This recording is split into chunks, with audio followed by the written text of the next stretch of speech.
Hello, Professor, and hello, my audience.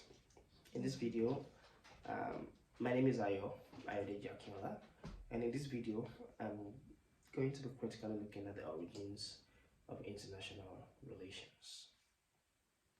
By origin of international relations, we can actually trace it to as far back as the 5th century before Christ. And by studying the history and origins, we can highlight international relations' deep roots in Western political theory, which may include but not restricted to the ideas of Hobbes, Locke, and Marx. Three fantastic personalities, I must say. After the First World War, international relations emerged as an academic discipline mainly because of the tragedies of war. And this tragedy forced thinkers to look for ways to build a more peaceful world where people can cohabit and coexist with one another. Moving forward, the world politics would be viewed differently and the interest spectrum widened after subsequent wars. Originally, international relations had a simplistic notion to declare a new country free from the damages of war. As the study of international relations grew in Europe and the Americas after the 1920s, it was able to draw a much older tradition of Western political philosophy that stretches back to the 5th century, like I stated at the start of this video. According to Hobbes, who lived during the violence and instability of the English Civil War, and he witnessed firsthand the suffering of the people around him. He got a peculiar insight into the relationship between government and individuals. Hence, the focus on one of his most important books that he titled The Leviathan. In this book, he argued that all humans are relatively equal in their ability to harm and injure one another.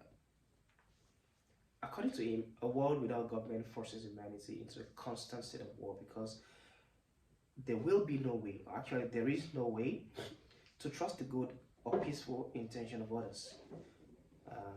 Hobbes also critically analyzed the concept of anarchy, where there do not exist a central authority to oversee the affairs of the society. To summarize Mr. Hobbes with respect to anarchy, he says the life of man is solitary, poor, nasty, brutish, in short. We'll then proceed to look at John Locke, who lived at a time after Hobbes. John Locke defined the Glorious Revolution of 1688, and this revolution actually saw King James II replaced by a bloodless coup.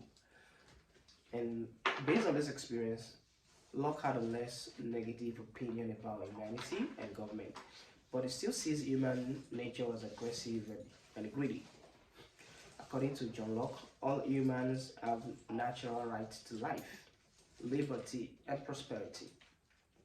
Government, according to John Locke and his theory, is based on a social contract between rulers and their subjects, while Hobbes sees government as something that needs to be imposed on humanity in order to save it from the dangers of anarchy.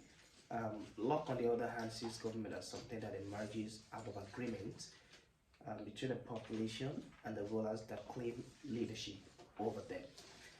And then finally, we'll look at Karl Marx, who came of age during the Industrial Revolution in the 19th century. Marx was concerned with different questions to those that worried either Locke or Hobbes. He interpreted the world through the lens of materialism,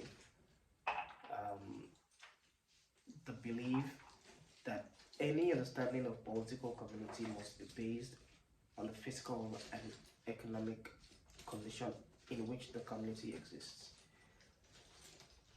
Karl Marx was an economist and by extension a political scientist.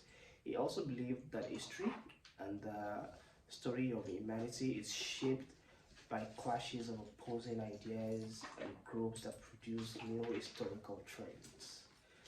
Marx concluded that politics is merely a vehicle used by the wealthy to protect their economic interest at home and abroad, and that government are tools in the hand of the wealthiest member of a society.